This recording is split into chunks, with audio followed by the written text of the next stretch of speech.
Na semana passada, Daniel Kahneman, uma das principais referências da economia comportamental, das finanças comportamentais, veio a falecer aos 90 anos de idade. Daniel Kahneman foi um psicólogo que recebeu o Prêmio Nobel em Economia em 2002. E sim, você deve estar se perguntando, como que um psicólogo ganhou um Prêmio Nobel de Economia? Mas o Daniel Kahneman, as contribuições que ele fez para a economia e para as finanças principalmente, foi implementando, trazendo, no caso, né, da teoria que existia na época, como que o sentimento das pessoas, como que o comportamento e os vieses comportamentais afetam nas decisões e no resultado, não só dos investidores, como de todas as pessoas e basicamente tudo que elas fazem na vida. E por isso, obviamente, ele foi condecorado aí com o Prêmio Nobel em Economia. Nesse vídeo, então, como uma forma de homenagear o Daniel Kahneman pela contribuição que ele teve, né, e pelos ensinamentos que ele traz pra gente, ou que ele trouxe pra gente ao longo desses anos,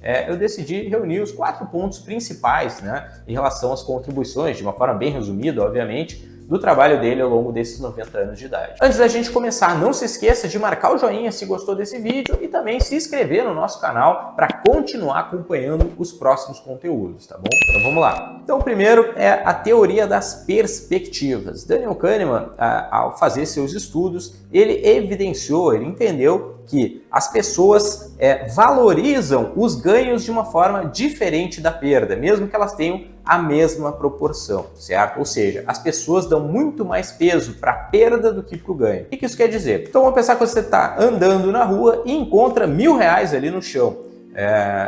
Você vai ter um sentimento, uma satisfação por ter encontrado aquele dinheiro, obviamente, certo?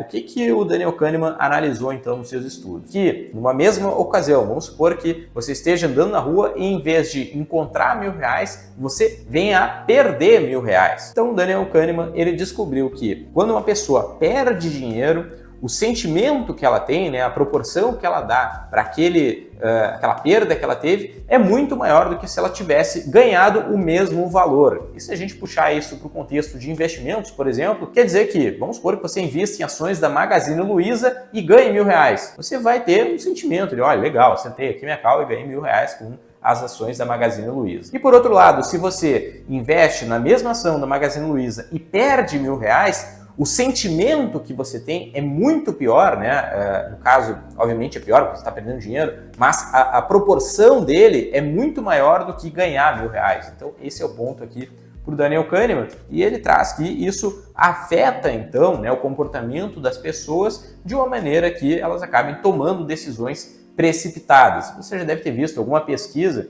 né, onde faz uma pergunta para uma pessoa, né, olha, você prefere, o que você prefere, né? Você prefere ter a chance de ganhar R$1.000, dado que você pode perder R$500, ou você estaria disposto a perder R$500 desde que pudesse ganhar R$1.000? Então, a forma que é colocada, a gente está falando da mesma coisa, né? Mas a pergunta que é feita, a forma que a pergunta é feita à pessoa, faz ela mudar, então, a sua decisão, né? Tomar uma decisão diferente com base na perda, em vez de tomar decisão com a base no ganho, certo? Então, mais ou menos isso que é essa parte, né? A teoria das perspectivas, que as pessoas sentem muito mais a perda do que o ganho. E isso, então, afeta, né, principalmente na aversão ao risco, né? Aquele medo, aquele receio que as pessoas têm de investir, então, em ativos que podem levar à perda, como uma ação, por exemplo.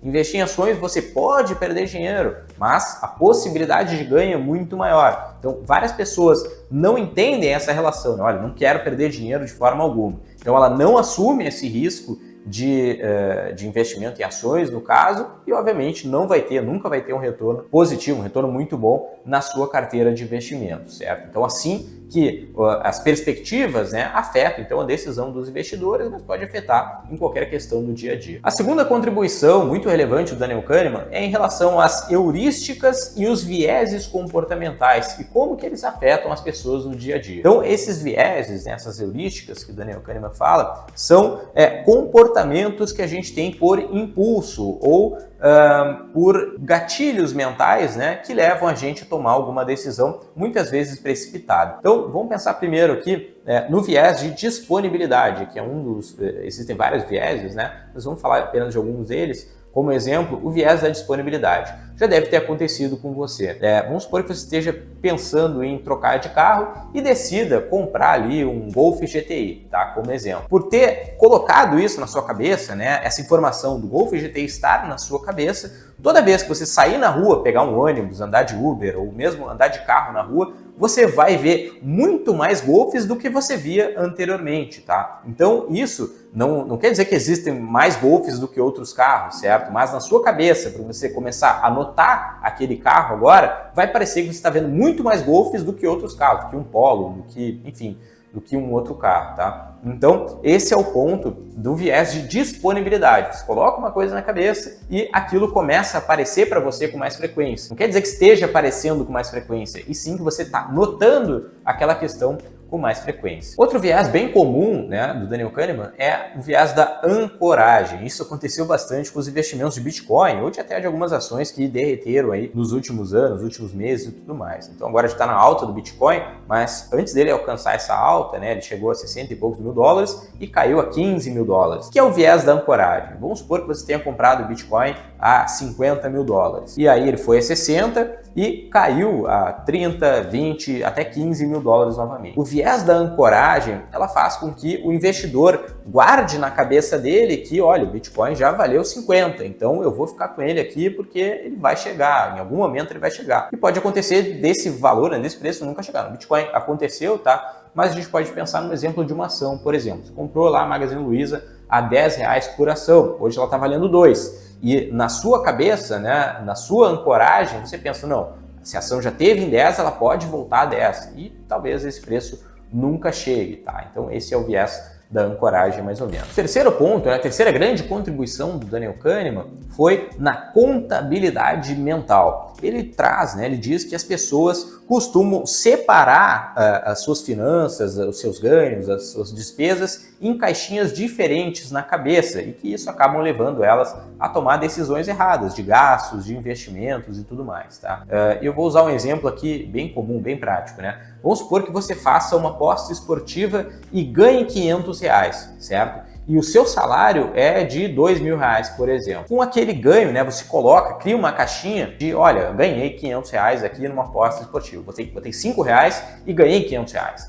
E aí, num segundo momento, você resolve gastar esses R$500, vamos pensar aqui num passeio de carruagem. Uma coisa que provavelmente você não gastaria pensando no salário, na proporção do salário ali. Olha, R$500 é um passeio de carruagem e isso representa 25% do meu salário, certo? Uma decisão racional seria não fazer esse passeio de carruagem. Peguei um exemplo bem esdrúxulo aqui, tá? Mas na sua cabeça, como você tem uma caixinha separada ali que, olha, ganhei R$500 com uma aposta esportiva, que continua sendo 25% da renda, né? Entenda esse comportamento aqui. E você vai pensar que não. Então, se eu ganhei R$500 aqui numa aposta esportiva, eu posso gastar R$500 num passeio de carruagem, mesmo que em relação à minha renda, esse passeio de carruagem seja muito caro. Eu não faria ele naturalmente, tá? Então, as pessoas, quando elas guardam as informações financeiras em caixinhas diferentes, né, elas acabam tomando decisões erradas, decisões viesadas, seja nos investimentos, seja nos gastos, seja nas finanças, no comportamento de forma geral. Tá? E a quarta e principal, eu acho, contribuição aí do Daniel Kahneman foi ao estudar, né, a evidenciar as duas formas de pensamento, que é o rápido e o devagar. Então, ele escreveu uma obra sobre isso, né? Ele fez um estudo que durou vários anos, basicamente, e depois escreveu um livro aí junto com outro estudioso falando sobre essas duas formas de pensar, né? Analisando essas duas formas de pensar. Então, o primeiro pensamento, né, o primeiro sistema de pensamento é o sistema rápido, que é aquele onde a gente toma decisões com base naquilo que está acontecendo no exato momento, né? Então, por exemplo, o que é um pensamento rápido? Alguma coisa cair no chão e eu juntar imediatamente. Eu não precisei pensar para fazer isso. Eu estar dirigindo numa autoestrada, né? E eu não preciso me concentrar para trocar de marcha, para frear o carro, para mudar de faixa ou algo assim, porque eu estou usando o meu sistema 1, que é o meu sistema rápido de pensamento. Eu não preciso exercer nenhum esforço, né? Eu não estou exercendo uma capacidade maior para fazer esse tipo de comportamento, que é um comportamento natural do dia a dia. Você se aproxima de uma porta, você abre a porta. Você não precisa pensar, olha, eu tenho que abrir a porta, eu vou mover o meu braço e abrir a porta. Não, o pensamento rápido ele vai levar você a adotar essas medidas, tá? E o segundo sistema, que é o pensamento devagar, é aquele que requer um esforço um pouco maior, certo? Que você tenha que pensar, que você tenha que raciocinar em relação a alguma questão. Então, por exemplo, se eu coloco aqui na frente um jogo de dominó, um dominó ali são alguns números e tal, talvez eu consiga resolver ele com um pensamento rápido, porque eu olho 5 e 5 e encaixo as duas pecinhas um no outro. Mas eu posso colocar aqui um problema matemático, certo? Uma equação de segundo grau, ou enfim,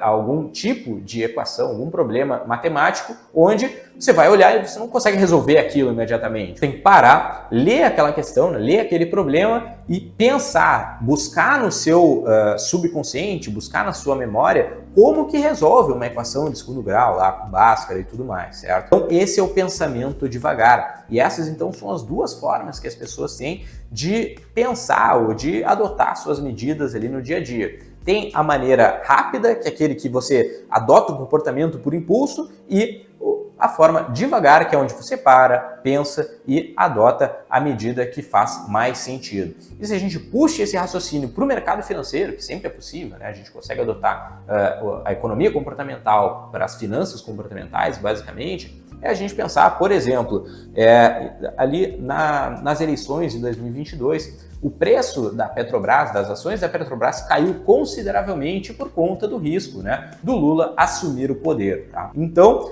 o comportamento rápido, né, o primeiro sistema de pensamento, de comportamento, ele fez as pessoas verem uma notícia, né, olha, Lula vai ganhar as eleições, e vender as suas ações imediatamente. Isso fez o preço cair. Algumas pessoas viram o preço caindo, tomaram a decisão de vender as suas, olha, está caindo, eu vou vender. Esse é o comportamento rápido, certo? É o pensamento rápido, o modo rápido de pensar. Por outro lado, tiveram aquelas pessoas, né, como os clientes aqui da Musa Capital, na verdade alguns pensaram rápido, mas aqui na Musa Capital nós tentamos utilizar o racional, né, então nós buscamos tentar o devagar ali para os nossos clientes, para alocação de ativos e tudo mais.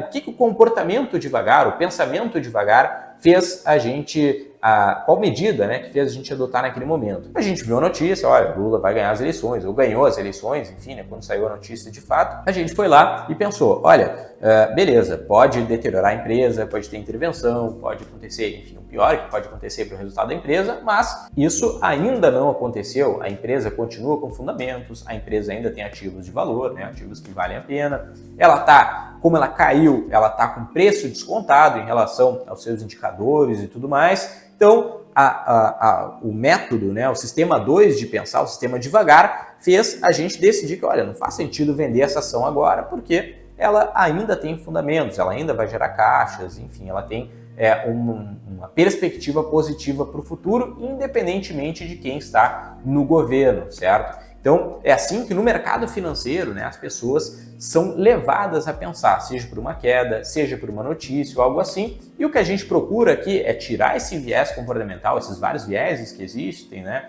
e a forma rápida de pensar, e pensar de uma maneira mais inteligente, mais racional, para tomar, então, as melhores medidas. E se a gente traz, né, para a forma de investimentos mesmo, uma condução de uma carteira, na montagem e acompanhamento de uma carteira de investimentos, como que a gente consegue eliminar esses vieses, né, evitar que o investidor tome decisões erradas? Isso, lógico, é um comportamento que a gente adota ao longo do tempo, né? Então, com experiência no mercado financeiro de fato. Mas aqui na Musa Capital nós desenvolvemos uma estratégia onde a gente consegue eliminar ao máximo o viés comportamental, seja o nosso ou do cliente, né? Que também vai estar afetando ali a carteira dele por conta de decisões. Então, a gente montou uma estratégia com os percentuais definidos em cada classe, em cada tipo de ativo, certo? Então, obviamente, tem os ativos que nós recomendamos a todos os clientes, né, de acordo com o perfil, com os objetivos, com a situação financeira e patrimonial daquele cliente, e nós fazemos modificações nessa carteira quando esses percentuais são modificados. Vamos pensar num exemplo aqui, né? Vamos supor que você tem um perfil conservador e vamos pensar um perfil moderado e tenha 5% em ações no Brasil. O que provavelmente vai acontecer? Essas ações vão se valorizar, esse percentual vai sair de 5% para 7%, por exemplo. Comportamento, um viés comportamental, ele vai ver, as ações estão subindo, eu preciso investir mais, certo? Quando o viés racional, né, o comportamento devagar, ou enfim, a gente eliminando os vieses comportamentais, a gente vai olhar, olha, essas ações aqui saíram do percentual que a gente tinha determinado, a gente vai vendê-las e voltar para o percentual recomendado, né, o de 5% da carteira. Quando a gente faz isso, note que a gente está sempre vendendo ações na alta e comprando ações na baixa, seja ações do Brasil, ações do exterior, Bitcoin, enfim, qualquer tipo de ativo de renda variável que varia ali, certa frequência, né? Então, quando a gente tem uma estratégia bem definida e sabe quanto que a gente quer ter de alocação em cada classe de ativo, a gente vai eliminar o viés comportamental, ou seja, as notícias não vão fazer sentido, né, em termos de alocação de ativos, a modificação de fundamentos sim, que é uma coisa que a gente vai olhar ao analisar empresas, ao analisar ativos de forma geral, mas a gente vai estar sempre adotando medidas, né, no momento certo do mercado e não por impulso ou questões comportamentais. Tanto nós aqui, como alocadores de recursos, quanto os nossos clientes que são que recebem, né, as nossas recomendações, o nosso auxílio nos seus investimentos. Então, se você quiser conhecer a nossa estratégia de investimentos, quiser marcar uma reunião para conhecer melhor e saber como que a gente pode te ajudar, né, e se a nossa estratégia faz sentido para você, entre em contato através do link que tem aqui embaixo, que um dos nossos consultores vai entrar em contato com você e mostrar, né, evidenciar ali como que funciona a nossa estratégia e, obviamente, ver se faz sentido para o que você está procurando aí para o seu futuro financeiro, certo, pessoal? Se ficou com alguma dúvida ou quiser comentar o que você acha em relação aos viés comportamentais, se você já tomou alguma decisão errada, pode colocar aqui embaixo e até o próximo vídeo.